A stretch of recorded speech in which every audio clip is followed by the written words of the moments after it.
We all love fantastical books, but how do these get made? Who takes all that raw material, polishes the edges, and turns the story into a shining jewel? We will explore this magical process, the making of fantastical novels, with Enclave Publishing Creative Director Jamie Foley.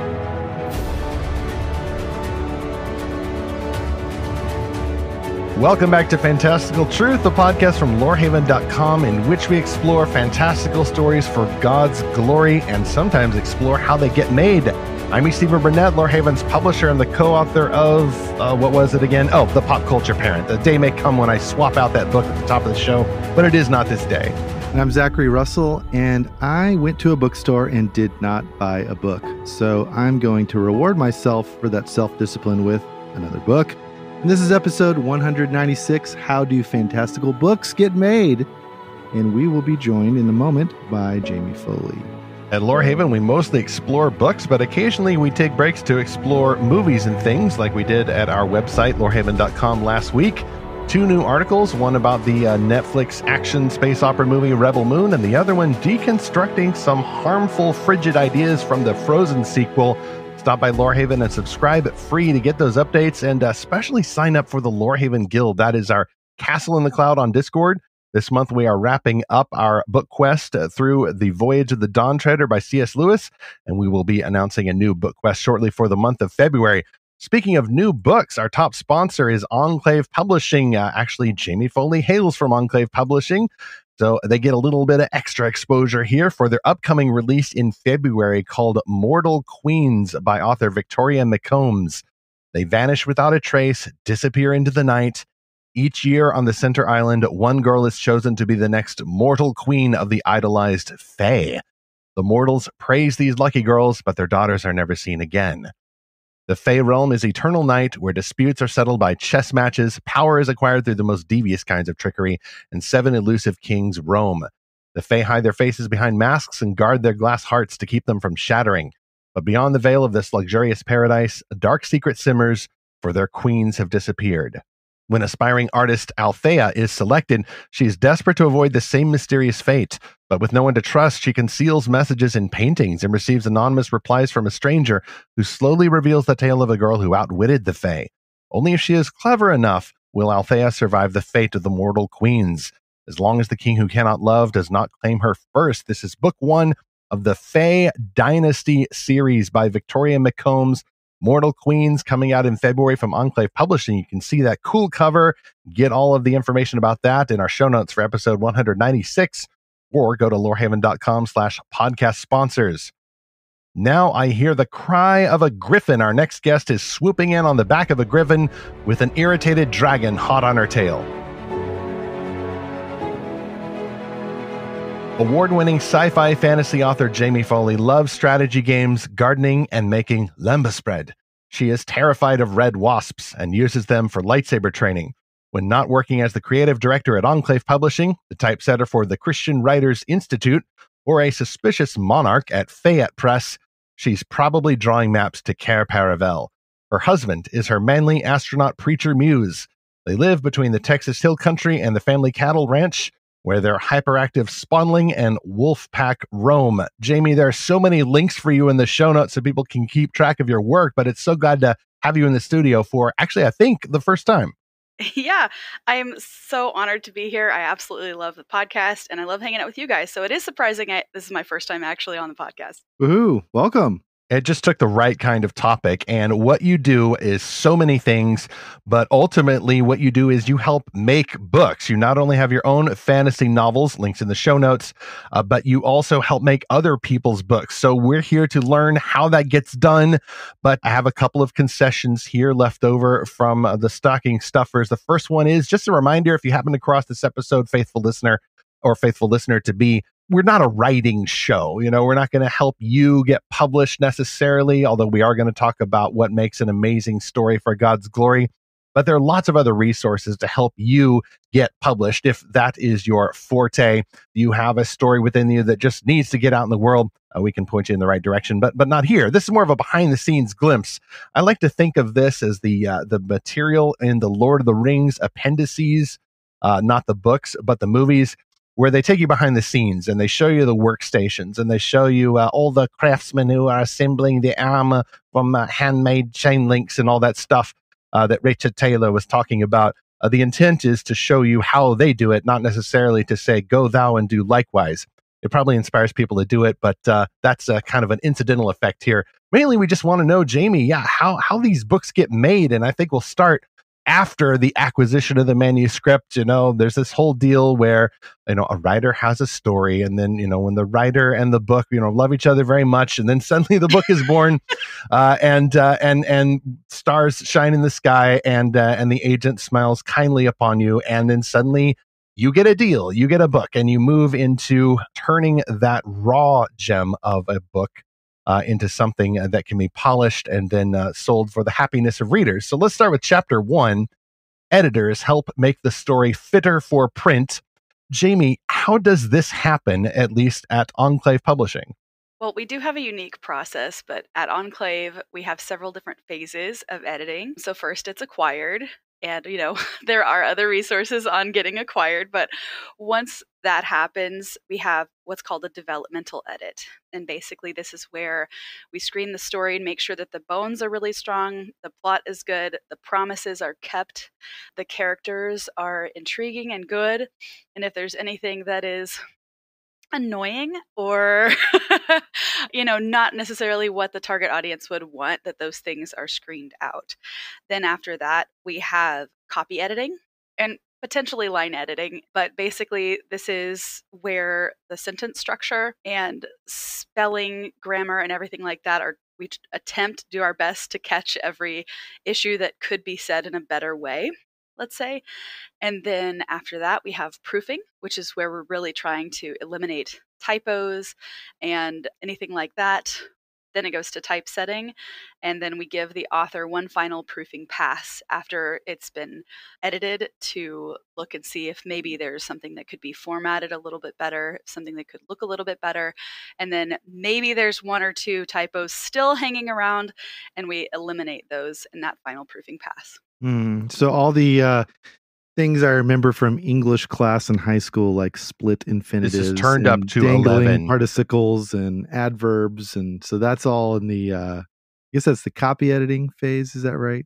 Yes, and we have a different editor for each one of those passes, so that we have multiple eyes on it. Gotcha. So this is like a triple layer of editing. And Jamie, I want to ask you, Zach and I have known you for quite some time, but you do this professionally, but just asking you straight up, are you a nerd for this process? Like, is it fun? In small doses, or is it work, or is it fun work? Like, how much do you like this? I love it a lot. Okay. So I was the managing editor for a little bit. I think maybe it was 2 years, but there was a little bit more spreadsheets involved, and I am an artistic type. So I'm just a huge nerd for Christian speculative in general. And so even if a story is not my particular cup of tea, I'm all about creating it and being that little Oompa Loompa behind the curtain who's like making all the cogs spin and making it actually happen. And nobody ever sees it, but that's kind of where I delight and sit there and snicker with my evil laughter. Now, this is a call to all of our faithful listeners. If you want to do this, you can find the profile photo of our guest at the show notes for this episode. Make fan art now of Jamie Foley as the Oompa Loompa behind the curtain. Possibly offensive fan art. I don't think she'll mind. And then they can hang it up at the remote offices for the Enclave staff. Jamie Foley, the Oompa Loompa of editing. They have green hair, right? Yes, exactly. So the reason why I asked that, Jamie, is that I keep forgetting that I've been through this process, at least on the author side, because I was one of a 3-member team of authors for the Pop Culture Parent, and our book was published with New Growth Press. And maybe it was just first author joys there, and then after a while it gets to be more work. But I really enjoyed the process. I don't know whether I'm rare or if, like, dude, everybody enjoys the process. Once you get there, like, no big deal. Shut up, sit down. You're not special. But I felt like I could just nerd out about the process. Like, I don't want to do that all the rest of my life. I'd rather actually make the stories or make the books. But just cutting it down, in the developmental edit, it was nonfiction, so it's a little bit different, but similar. Cutting it down in the developmental edit and then going through and checking the grammar and the sentences and all that, and then getting the proof was especially exciting. And now I know exactly where all the typos are. the first chapter, there's a block quote with the open quotation mark, and then it fails to close the quotation mark, and that is going to haunt me to the end of my days unless they ever fix it. That part I really enjoyed. I don't know why, but I do.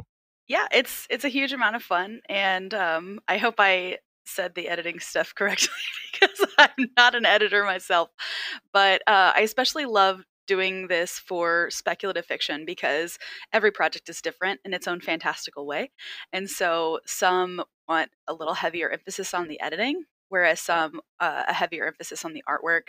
And so we work together as our artist team to try and make a cohesive feel for each project. So have you ever seen the early 2000s movie Stranger Than Fiction with Will Ferrell?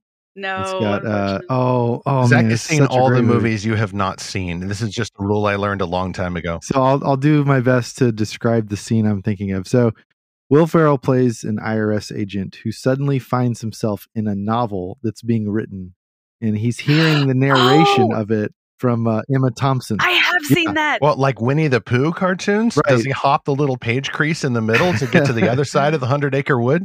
And so then he's trying to figure out, why am I in this story and who is this narrator? And he figures it out through a college professor played by Dustin Hoffman. And he's like, oh no, you're in, Emma Thompson's character said, you're in her novel. That means you're going to die unless you can figure this out. So they have to track her down, like, don't kill me. But she's also trying to figure out the end of this novel. And the publisher is like really anxious for her to finish. And there's this one scene that I always think about. It's Queen Latifah. She's some kind of higher up or exec at this publishing company. And she shows up at Emma Thompson's apartment with this whole stack of Post-it notes. And she starts putting them on the table and on the floor and like, okay, you could do this or this. And so she's kind of like the editor, I guess, of like, we need to change this scene and we need to substitute this thing. And Emma Thompson like throws all the Post-it notes away. She's like, we're not doing it that way.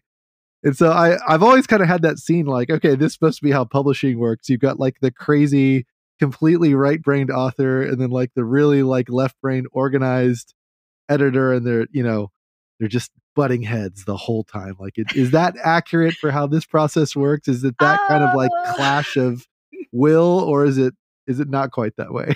Not really. I just have a life-size picture of all the Enclave staff like taking expensive trips to see one another to give one another Post-it notes to design story improvements. I mean, that sounds great, but I think some of that is probably for the big screen a little bit. That was in movie days. Yeah, I have seen that movie. I just forgot what it was called, and it's been so long, but oh my gosh, that movie freaked me out because I realized, oh no, if my characters ever came to life, they would murder me. Like in my first series, I have this guy who's like a veteran sniper and he would just kill me, like, period. Never see it coming. Right, absolutely. But no, that's not quite the way it works. Not all of our authors are right-brained. It's actually really beautiful and fun to meet different authors with different personalities. There are certain threads that tend to be normally true. Like authors are all very protective of our work. It is a beautiful thing. And so that's why sometimes we have different editors selected to work with different authors so that it's a good fit, because different editors also do things differently. And so sometimes you need a heavier hand and sometimes you don't. And so it really just depends on what the author needs and what the story needs. In my day job, I do video editing, video production. And the first boss I had for this role, this is a ministry I work for, he said, you have to kill your darlings. But no one likes to think of killing people or kill your baby. So he came up with this new phrase, you have to club your baby seals. Oh my gosh. And then we found a meme that was like, stop clubbing, baby seals. And it says, once again, punctuation makes all the difference. And it showed these seals in like a dance club with like, disco lights or whatever. And so that's always been kind of my phrase of like, you got to club your baby seals. Whatever kind of editing it is, there's baby seals there. They're really cute and really cuddly, but they don't belong. You got to get rid of them. I was picturing like a warrior baby seal with a club, like ready to go to battle. Right. Well, I'm a bit of a Darwinian, unfortunately, when it comes to editing. If it needs to go, it needs to go, and survival of the fittest, you guys. That makes for better books. Like, it really does fit with the jewel metaphor established earlier, where the thing is wonderful all on its own, but it does need to be extracted from the soil. You got to clean it up, get rid of the dirt, pull out any minerals there that don't make that jewel shine. And then it goes through 3 layers of polishing, which is fantastic. That's about the same amount of layers I think we had for our nonfiction book as well. And I'm somewhat familiar with the process just because I've had some experience in print journalism. So that's all of the page work, though. But like you said, Jamie, there's all kinds of artistry that's also going on at the same time as y'all are preparing the manuscript. But all of this editing makes me think of our second sponsor, The Culling Begins by author Anthony Groot. Perhaps the next best Christian series that you could get into. It starts with The Culling Begins, a fictional story about 12 spirit oaks who guard Eden from the great deceiver. But after standing for as long as anyone can remember, the spirit oaks begin to vanish from the world, and 2 opposing forces begin to clash. The Spirit Oak Chronicles will take you on a journey of faith, courage, and horror, all to save Eden. This is The Culling Begins by Anthony DeGroot. The first installment of the Spirit Oak Chronicles is available in paperback and ebook wherever books are sold. You can see the cool cover in the show notes for episode 196, or go to lorehaven.com/podcast sponsors. All right, chapter 2. This is the part where maybe we'll have some art in the show notes. You can see at least some of the old proofs for a recent Enclave title, Steal Fire from the Gods. Jamie, we're into chapter 2 now. While all this editing or culling is going on, the artists are designing the book cover, the pages, and some promotional material for the book. So where do we start with there, like chronologically, or is it all just kind of happening at the same time, the artwork going on for the published book? Well, normally we try to start with the cover design because personally, as a creative director and as a frou-frou artist myself, I prefer it if everything is not matches perfectly, but if there's a theme that is pulled from the story theme, that the art supports that.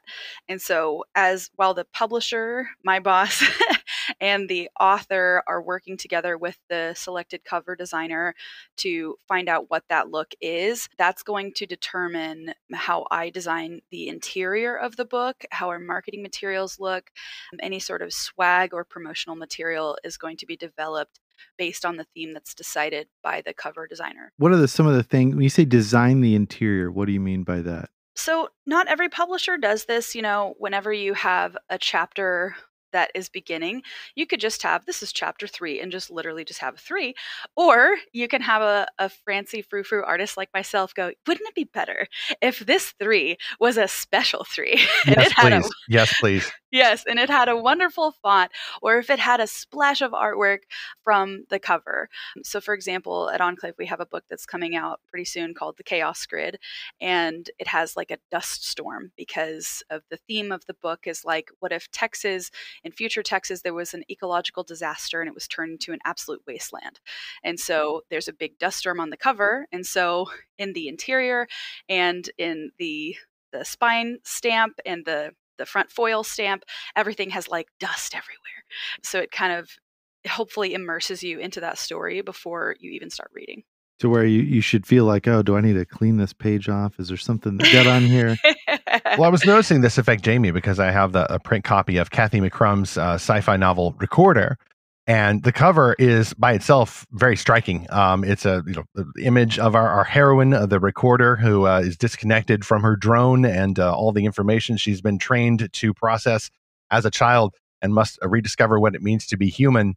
And it's this glorious matte finish. It's this great cover. But then the cover design doesn't end after you open the book. I mean, it continues. It's a hardcover. So you've got the flaps on the inside. It's all one continuous image, of course, that the designer has put together, extending to the back cover too. But then I guess it's your elements then that you've put on the inside of the book, where if you go to chapter 1, it's not just, like you said, it's not just chapter 1. The words go, in this edition, at least, it goes like almost all the way up the page. But then you also get this splash of black and white printed art, along with, for example, the main character's name in perspective. Or for Recorder, you've got her serial number there. And then maybe other books, you may have an indication of place. And some readers, like I find myself kind of breezing over that, but it's nice to have it there. I can glance at the main character's name and go, okay, especially for a book that is part first-person perspective, which is Recorder speaking as I, and then we switch to other main characters who are in the third person. You actually get their names. I'm seeing more books like this, by the way. It's a very interesting way to blend the strengths of both approaches. But that also helps the reader. It's not just art for art's sake, but it actually serves a purpose in understanding where we are in the story. And, it's not just a chapter switch. We're also switching characters. So little indications like that can help. Then I noticed there's like this gradient bar that's used in place of 3 little dots or a paragraph divide to indicate that we've jumped to another scene. And so things like that help tie it all together. And that are, I think, as Megamind said, presentation. Yes, that is my favorite, when stories take a different turn, or we have different parts, or we have more things that I can have an excuse to design and get my hands all full of watercolor, basically. So Recorder was a really fun one. I really enjoyed doing the sci-fi design for the interior of that book, but one that I'm working on right now is Breath of Bones by Tricia Goyer and Nathan Goyer, and it's kind of like a steampunk/dieselpunk retelling of like a World War II story. It's fiction, but it's like World War II with golems. And I'm having so much fun because there's multiple different characters. Sometimes the author will also include like the date or the location of a specific chapter or scene. And so that's more that I can play with. And then every once in a while, they'll be like, oh, this is a newspaper clipping. And I'm like, yay! Then I can design it to look like a newspaper clipping. So this is a little over the top. You don't see a lot of publishers doing this, but when the creative director is also the typesetter, I give myself permission to do all kinds of weird things. Okay, so let's talk about fonts for a minute, or typography. If we're going to get really nerdy here. Excellent. Yes. So, okay, there's a running gag. I'm friends with a lot of graphic designers about the Avatar movie choosing papyrus for the title. It's so niche, but not anymore. I was having so much fun. So then there's the Ryan Gosling SNL sketch. He has like PTSD over the Avatar logo, and my favorite part is when he's describing to this therapist. He's like, this professional designer just clicked the Avatar title, highlighted it, clicked the drop down box for font, and just like a thoughtless child chose papyrus. Along with every mega church in the late 2000s, every emergent church movement. So I love this scene because I'm like, this is how I feel, honestly, because I don't really know much about typography. And so just recently I had to put together this newsletter, and I had to, make a title for it and figure out a font. And I must have spent, I don't know, an hour just looking at all the fonts. And I'm like, ooh, I like this one. Oh, I kind of like this one. I don't really like that one. I like this one a little more. I was just a thoughtless child, just like scrolling through all of them. So tell me there's a more scientific way to do this. Is like, what is your actual method for choosing a font? There is a method to the madness. I wouldn't say it's scientific, but there's definitely a theme or an idea that's proposed by the styling of each font. And man, I was having so much fun talking with you guys until you just mentioned papyrus. my heart just fell. I could have mentioned Comic Sans MS. No! Comic Sans is worse, I will say, in my personal thing. But yeah, we do put a lot of thought into the typography of the cover, and that is normally at the discretion of the cover designer. So we have some really great designers who are very experienced and understand that different stylings, different fonts portray an idea of this is a fantasy book, or this is a sci-fi book, or this is a time travel book. You can even portray the subgenre. Different types of fantasy, different types of sci-fi. You can drill down into that, and it's a very nuanced sort of thing that it just takes an experienced eye. And I will say sometimes I will go in and be like, don't do that font. So recently we were working on a cover design where the artist was proposing their own ideas, and we love to hear what the artists want. Of course, we want to make them happy. We want to go along the lines of what they're doing. But the author had no idea that the font that they had chosen was like the most commonly used fantasy font. I know it by name. I immediately recognized it, and I said, I absolutely veto this font. We are not using this font. And the author has no idea. But if we would have went to print with that font, her book would have looked just like every other book, and she wouldn't have known until maybe someone would have pointed it out to her a couple of years later. So we try to be very unique and deliberate in our font decisions. One thinks of the scripture passage, faithful are the wounds of a friend. That's part of the editing process. It's almost a discipleship, but that's what you sign up for. If you're getting your book published by other folks, you've got friends and allies who are coming alongside to help make the book the best it possibly can be. Jamie, I've got the cover pulled up here from I think it was a November release, Sci-fi from Clint Hall, Steel Fire from the Gods. I read it just like it sounds because the title on the book is just so imposing, and you've got this dark cybernetic mage creature levitating in the middle of it, and there's all these cool little techno flourishes to the letters, Steel Fire from the Gods. That's how it sounds. That's how it looks. How was the font choice process there? This is such a unique choice. It fits its genre. You get this idea. There's an internet pundit who says, you didn't notice, but your brain did. You didn't notice that this was a book about the robots who wield elemental magic, but your brain did because the cover told you before it even tells you out loud. Do you remember anything about the font selection here, or just the cover design process for Clint Hall's Steel Fire from the Gods? Yes, and this is why we pay graphic designers the big bucks. This is why they are worth every penny, because they communicate directly to your brain without you knowing why you interpreted an art piece as pointing your mind in one direction or another. And they absolutely deserve it. So Steel Fire from the Gods was designed by Kirk DuPonts of Captain Kirk. Captain Kirk. He's at fictionartist.com, and I highly, highly recommend working with him. He's a fantastic and very experienced designer, and I believe that font choice was his straight up, and we never argued. He's very, very good at making those decisions from the get-go. And the way that we communicate with him, we have a document called the AMSI, and it's like the Advanced Marketing and Sales something, I think is what it stands for. A very, very powerful spell. Yes, it's a very high-level spell. And so basically, we have the author fill out many pages of questions.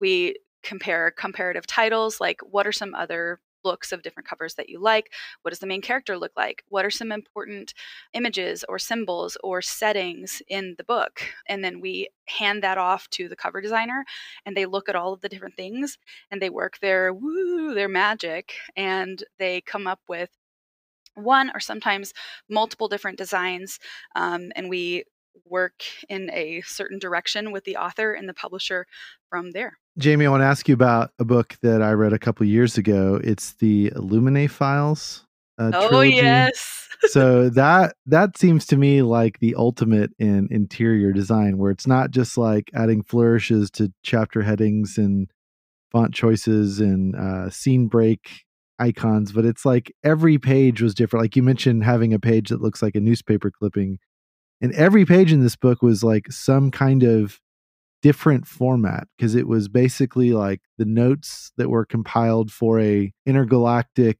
lawsuit type thing, where there was a planet that's, I'm trying to remember this, it's been a few years, but there was like a planet there was a mining colony, but then there was a corporation that unleashed a virus or something on it, and then there's people that were discovering this and taking transcripts and video recordings and other kinds of like data that they were compiling. And so if it wasn't bound in like a book, you get the sense that it's like this folder, like this giant folder of all this stuff shoved into it. Like that kind of scene you've probably seen in movies.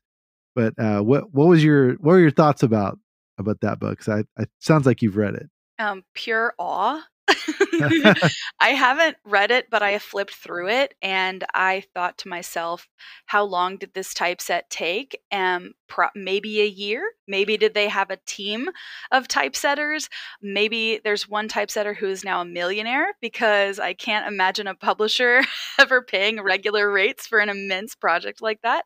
Maybe it's the same typesetters who typeset the Bible, and it takes them years and years and years to do it. That's absolutely a gorgeous project. I've never seen anything like it. On one hand, I'm like, oh, I would love to do something like that. On the other hand, I'm like, No, I'd like to keep my sanity and not ever have a project that large. But it is a beautiful book, and I love how they use the artwork to tell the story. And we do that sometimes in typesetting when it makes sense, because we are just a small press, and I'm also a mom, and I do have other hats that I wear, so I can't spend that much time. But I really enjoy it when, for example, in the Enclave book that came out last year, March 2023, called Enhanced by Candace Cade, the story is set in China, or maybe it's future China.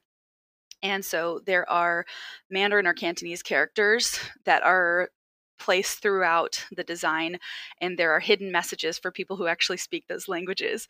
And at a certain point in the book, whenever the story switches because the character has learned a big lesson or made a decision, there is a character that is hidden in the typeset in the beginning of each chapter. And at a certain chapter, it changes to a different character that has a different meaning. So it's kind of like an Easter egg that we intentionally stuffed in there just for fun. So I love it when the art can actually speak to the story and enhance that experience. No pun intended. But I like that, going from something as complex and, overly designed in a sense from Illuminate to Enhance, where it's just this little thing that can make so much of a difference. I'm currently rereading, as I always am, the Wheel of Time series.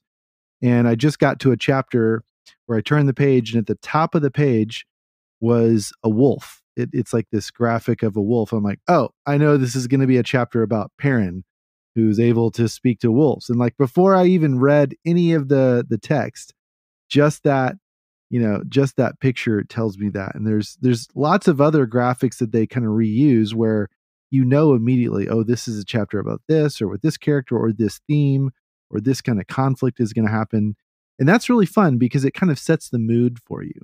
Yeah. It gets you in the right frame of mind, because especially with that book, it's got like hundreds of POV characters. And so it's like, okay, well, I really wanted to hear more about what Rand is doing or what Matt is doing, but oh, okay, cool. It's a Perrin chapter.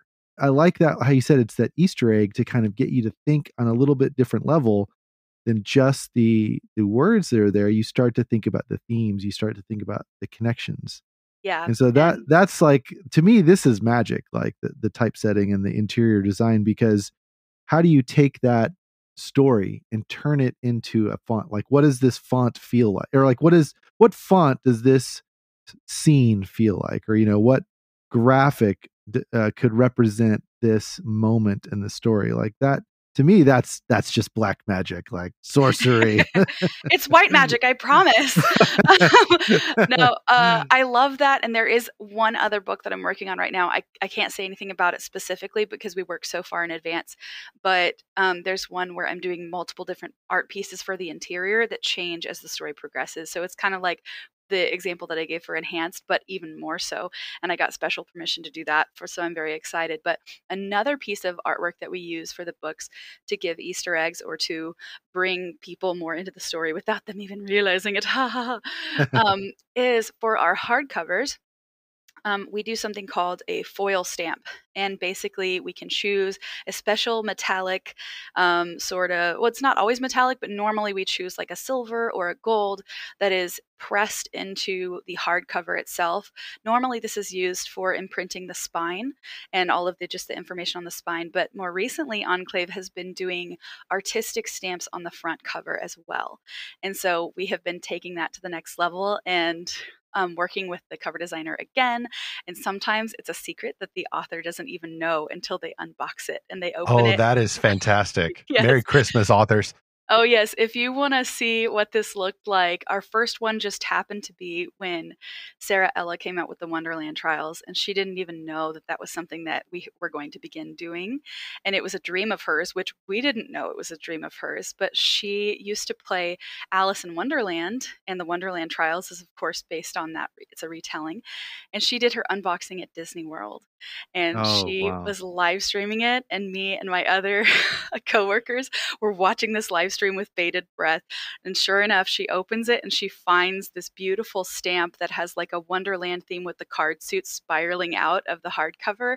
And she just starts crying on live stream because it that was so my much first for thought. her. Of put on my little amateur marketing hat and wonder, oh, I hope that was caught on video. It was, and it was live streamed. Poor Sarah. It's the unboxing. That is marvelous. Well, that's one thing I want to ask about in chapter 3 in just a moment, Jamie, is the fact that Enclave for the last few years has been putting out like not amazing looking softcover novels, but these hardcover novels. So I'm going to ask about that in a moment. Once upon a time, it seemed that the hardcovers were rare, but now they are not.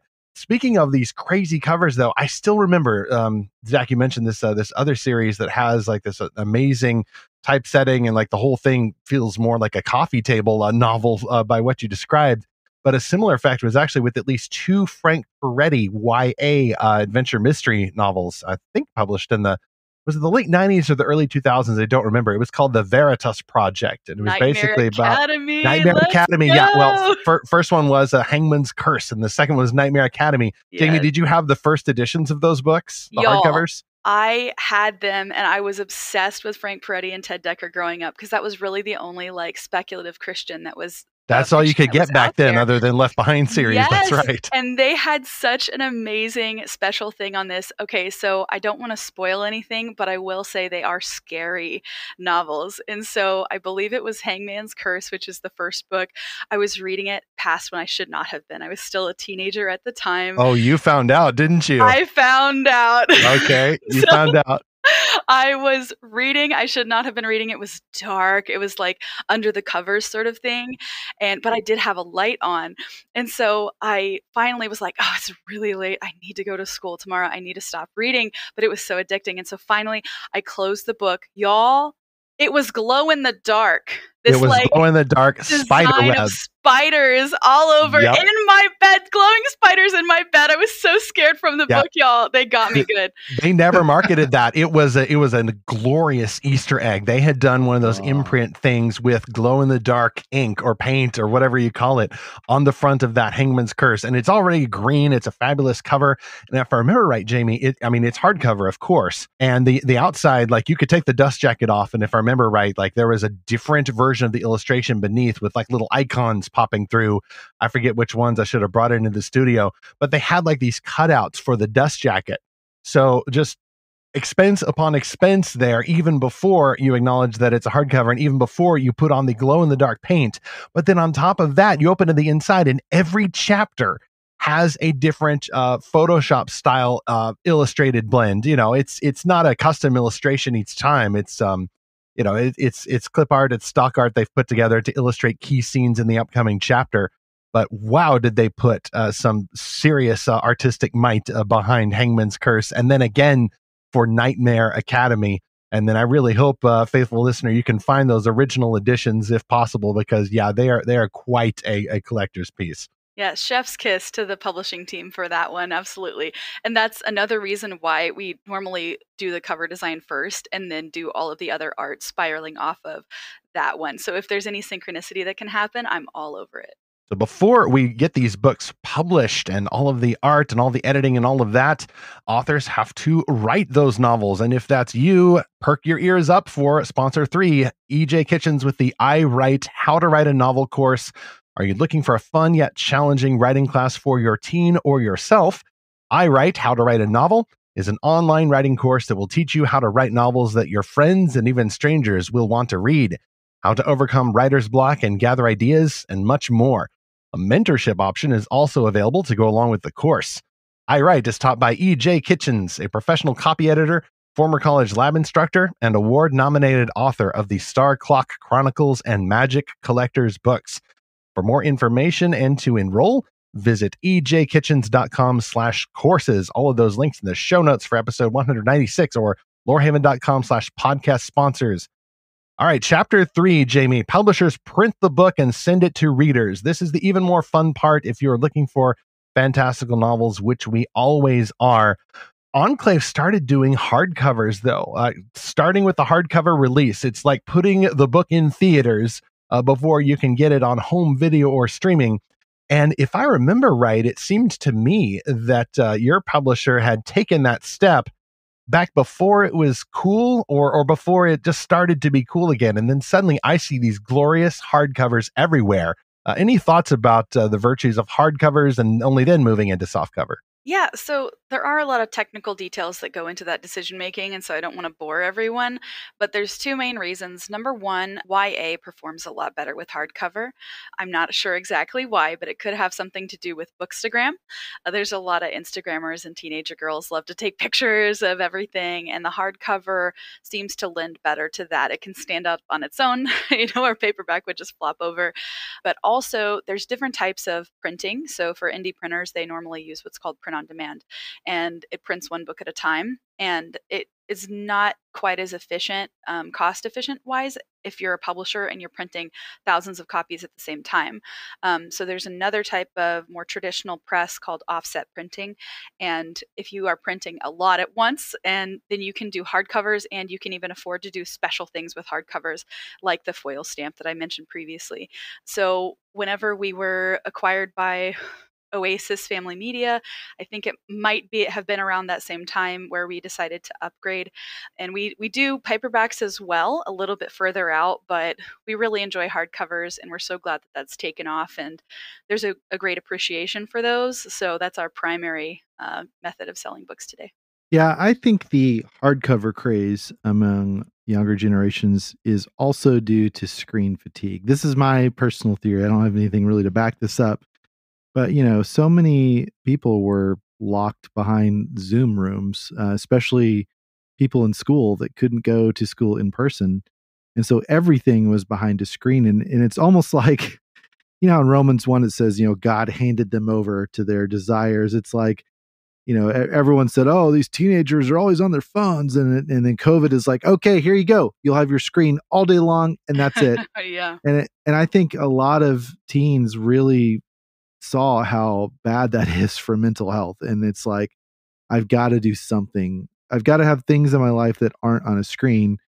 And so I think physical books have really caught on because of that reason. But I've seen this with my own teens. The first electronic device we gave them was a Kindle, because we're like, all you can do with this is read books. Like, there's no social media, there's no games, there's no nothing.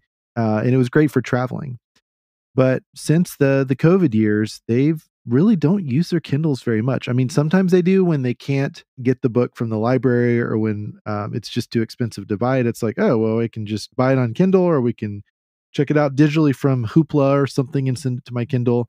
But for the most part, they want a physical book. I mean, when I was a kid, that's all there was. There were no ebooks, and the audiobooks when I was a kid in the 80s and 90s. I mean, it was either tapes or CDs, which pick your poison. Neither one was good for a lot of reasons. This is way before Audible. So I think there's something to that tangible experience of holding it. I mean, I mentioned the Wheel of Time. I have these nice, used hardcovers now. But growing up, I had the mass market paperbacks, which are like really short, and because they're 800,000 page books, they're really thick. And so the covers on those books, came off like within, I don't know, a couple hundred pages. But I still love holding those. I still love having to kind of keep the cover on it while I'm holding it, by my lamp on my bed.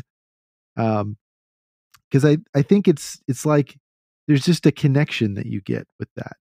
And I have even read some studies that you remember things better with the physical book, because 100% in my case. Yeah, there's 3-dimensional space. It's like, oh, I remember I was about a third of the way through, and it's like in the top part of the left-hand side, and you can kind of find things a little more easy because you have that muscle memory. Whereas with the screen, it's like, I don't know, I hit, next page 100 times, and then that's where that is. I do want to talk about formats in a minute more, but what other insights do you have about hardcover? Because that's the other weird thing to me, is that hardcover is making such a comeback, not just physical, not just paperback, but hardback. And hardbacks are bigger and heavier. And it used to be that you would wait, 6 months or a year to get the paperback. And so it is interesting that hardbacks are so popular. Yeah, and that's not everybody's favorite. There are still some people who prefer paperback, but there's just something tangible and substantial about a hardcover. When you really love a book and let's say you've read it on Kindle, I hear a lot of people going, I loved it so much I had to go get the hardcover, because they want it to live in a substantial, respectable manner on their bookshelf forever, because that's how much they loved it. When you walk into a bookstore, there's the smell of paper. That is, a smell is associated with all different sorts of memories. There's a comfort there that does not come through your Kindle screen. When you wake up on Christmas morning and you open a package and there's a hardcover book in there, that's going to feel different than, hey, I bought you another 99-cent book on your Kindle. Check your email. That's right. Just open it up. It's already there. Jamie, I'm going to compare this to church denominations and the worship wars. Because that kind of tangibility, it's got to get in there somewhere. But that a lot of people now, this is kind of just very ungrateful of the youths these days, after their forebears and Gen X and millennials and even some boomers, worked very hard to get rid of the smells and bells and the liturgical traditions and all of that. There was this idea, I think well meant, for a lot of Christian leaders and church denominations, that people were really through with the tradition and the tangibility. And there's been different Christian traditions that have corrected for the abuse of certain types of artistic expression in churches, or certain types of ritual that just turns into, empty Pharisaical repetition. And so people say, get that junk out of here. It's just clutter. It's in the way.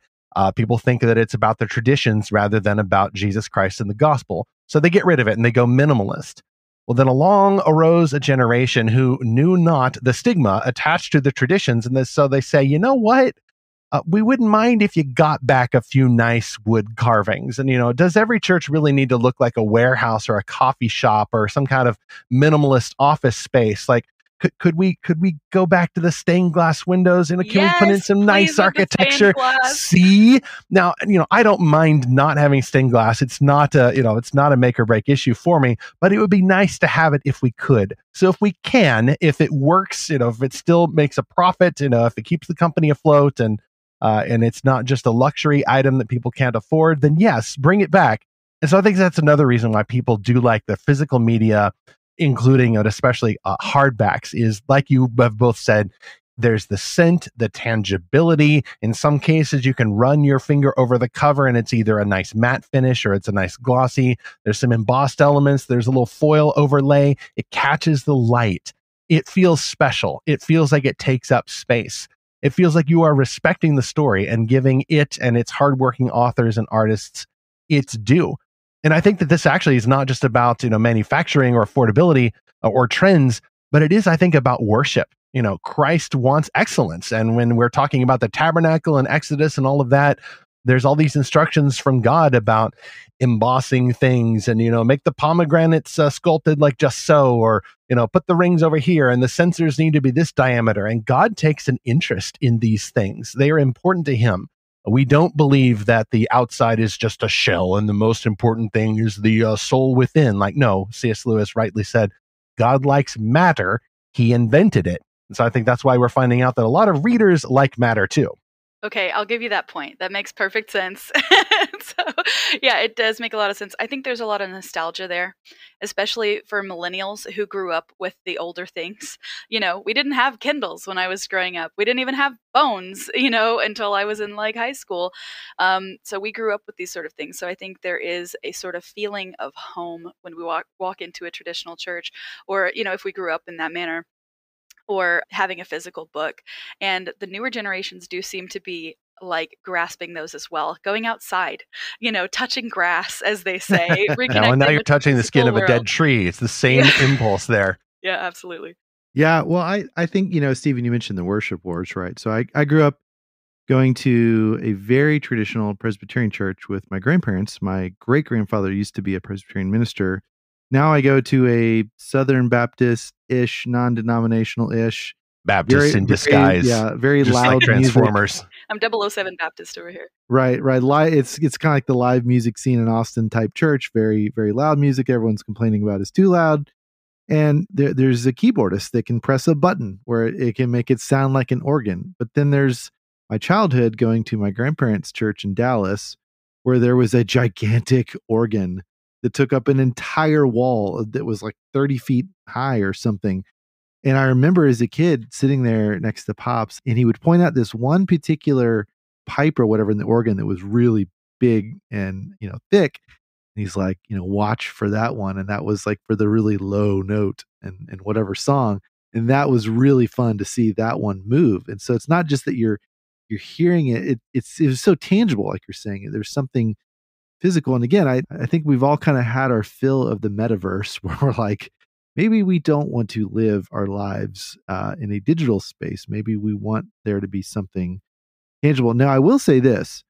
I like ebooks for certain genres. So I really like ebooks now, I've realized, for nonfiction. When I'm learning something, because I can highlight things and I can kind of save those in a note or something, or I can share those things and have discussions about them. I really like audiobooks for biographies, because then it's just like, it feels like someone just telling me their story. And there's been certain novels and particularly YA books where there's such a strong voice that it works so well for audio. And I think it's when it's like first person point of view, because it feels like someone just telling their story. The Hunger Games, it's like, it was famous for that. It was not only first person, but present tense. So it's like she's telling you what's happening in the moment. So it feels like a lot of, YouTube videos that you watch where like someone's touring something and they're narrating it. But yeah, for fiction, I really do prefer the physical book. It's like I'm holding a doorway into another world, that experience of walking through it page by page. Yeah, as a busy mom, I do a lot of audio as well. In my personal life, I do prefer the hardcovers in general, but when I'm doing the dishes or driving to work, or any of these sorts of things, I can be listening, and I do think there is a more tangible, real, emotional component to audiobooks over ebooks, because there is a human on the other end of the line with imparting emotion and tone, and a good voice actor or voice actress can really make the story come alive in a different way than you would read it just straight off the paper. Well, we haven't even talked about the Enclave audiobooks, which are done by our top sponsor, Oasis Family Media. They were doing audiobooks before they were cool, and then have moved into the print publication. So now I think by now, certainly every new Enclave published title also has an audiobook version in addition to the digital copy that you can download. So maybe we need to work on a sequel to this episode. How do fantastical audiobooks get made? I like both. I'm actually listening right now to one Enclave audiobook title, and then also reading another one. But I do resonate with, I think Zach mentioned I think Jamie mentioned that, yeah, even if you have a title that you like in the digital copy or the audiobook, which happened with me with Dune, if you like it a lot, you want to get the print copy to take up space and be a conversation piece for yourself, if nobody else, on your bookshelf. And that's what I did with this glorious, shiny, really mystical, desert planet-y looking copy of Dune. Zach already has it, and then it went on sale at Amazon last Black Friday, so I picked it up. It's my Christmas gift to me. I'm so happy. And indeed, it does. It's all about the happiness there. Like, I have a book. I have a story. Unless there's a terrible house fire or something, no one can take that. The license won't run out over Kindle, or it won't get a sudden politically correct disclaimer in the digital copy. Or anything like that. It is permanent. And I think people are looking for permanent things. And they're looking for authors and artists who invest so much into these stories, who take them seriously, who are earnest about them, and who believe that they have value. So, Stephen, a couple of years ago, I wrote this article for Lorehaven about, will there be books in libraries on the new earth after Jesus returns? Will there be basically products of human creativity and culture? And I make the argument that there will be, but now I'm starting to wonder, is there going to be Kindles and or ebooks and audiobooks in the new heavens and new earth, or will everything be tangible? Will there be digital goods? Like, that's a really weird thing to think about. Like, are we going to have computers? Well, surely there will be. Yeah, there's nothing unholy about them, and we don't mean to diss the ebooks. It's great to have on a plane, for example, when weight is at a premium.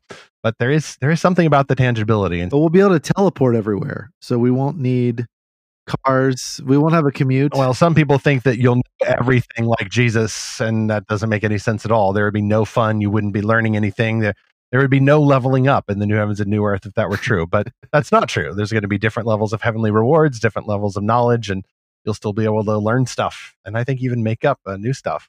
One thing there may not be, though, is Christian bookstores. Those have all gone by the wayside right now. I'm pretty sure those are not coming back. I kind of wish they would, though, maybe even alongside a Blockbuster Video. But in case anybody hasn't been, around this circle very much, Jamie, I don't think there's a whole lot of Christian bookstores to stock Enclave titles. Most folks are getting them from online retailers, but it's not just Amazon taking over everything. I've seen Enclave titles at christianbook.com. You can get them at conferences that the Realm Makers bookstore travels to. There's been a lot of homeschool conferences coming up this year, especially in May. So check their website to see where they're coming up.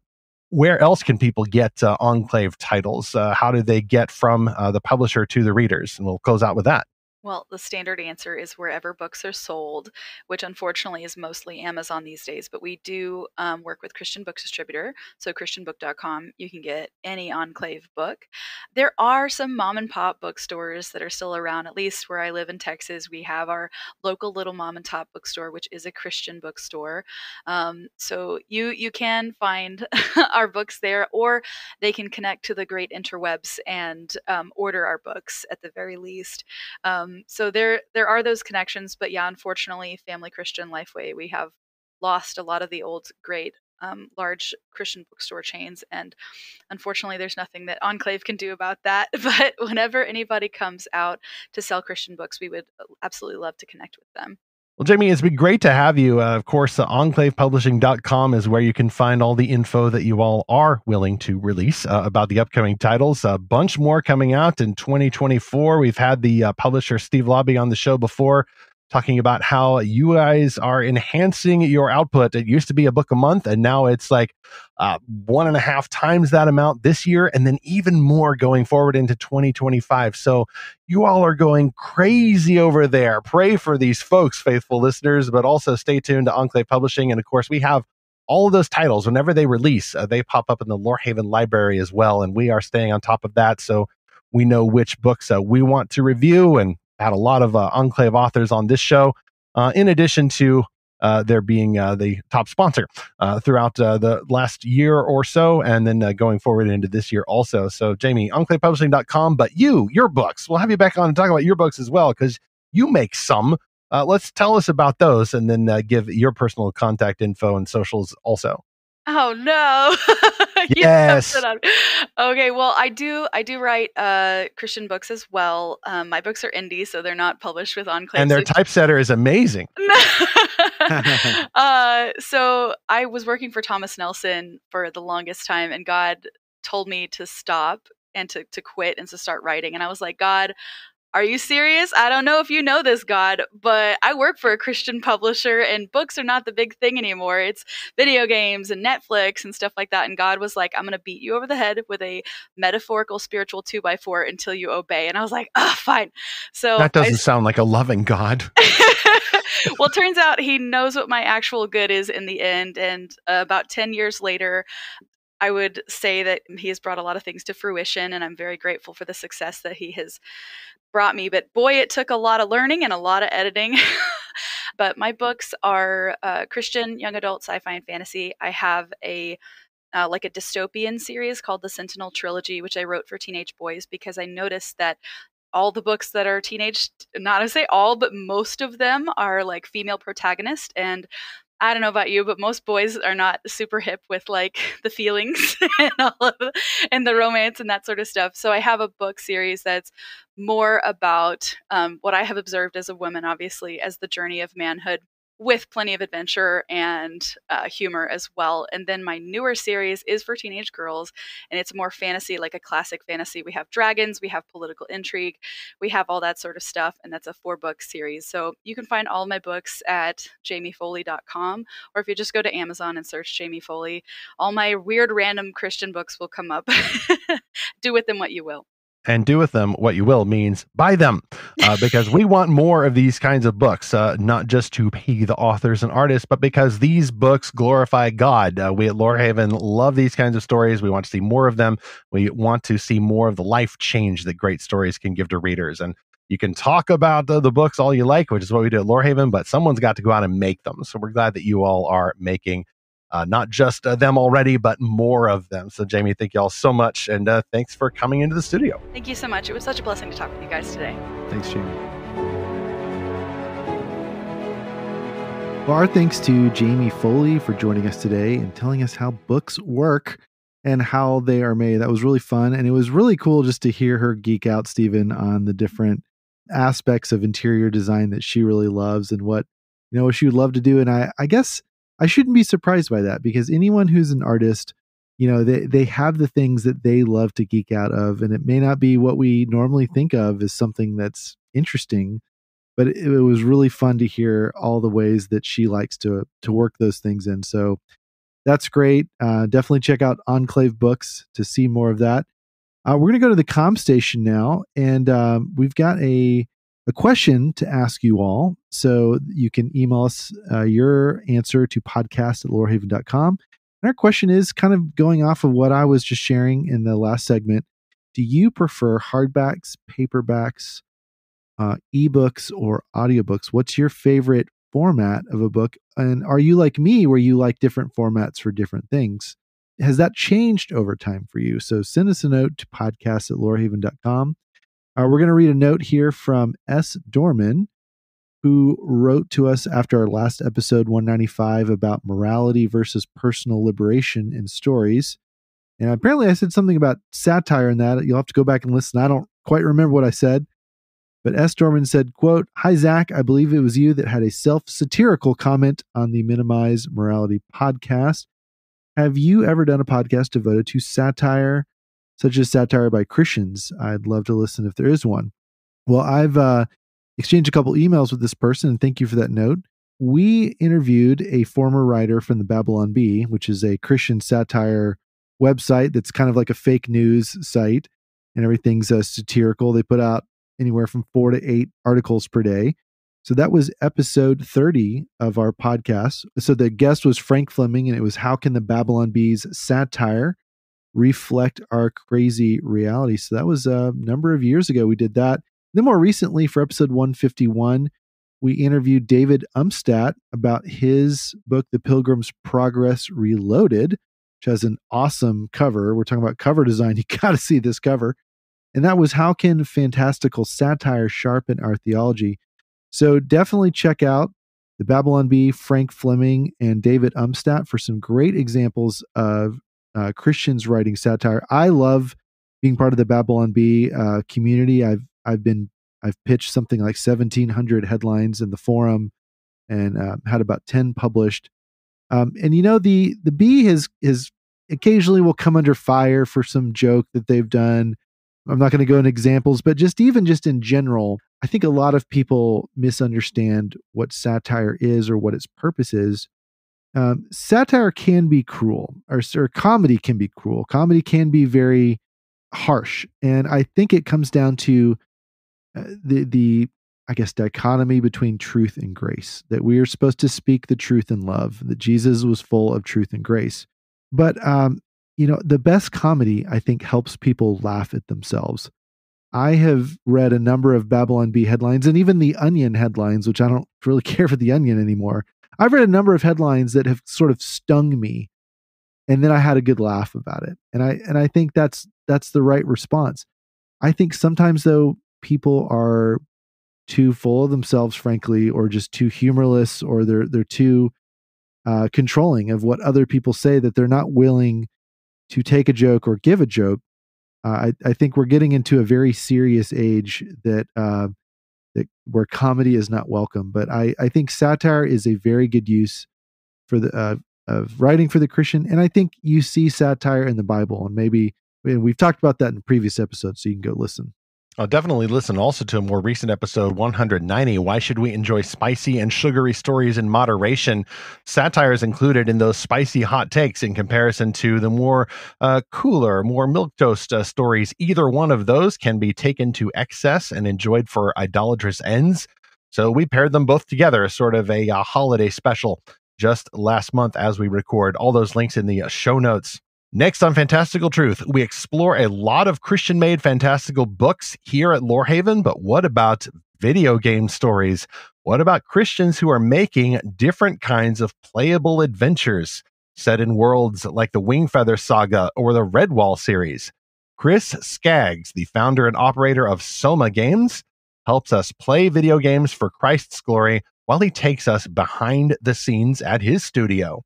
Meanwhile, the next time you open that glorious hardback or pull up that file on your e-reader device or app, or even tune into that latest audiobook, thank God for the many creators, not just the authors, but the typesetters, the editors, the cover designers, the marketers, the people running the printing presses, all of those folks who are practicing their vocation for the glory of God, even as you hopefully enjoy that story for God's glory as we continue to seek and find His fantastical truth.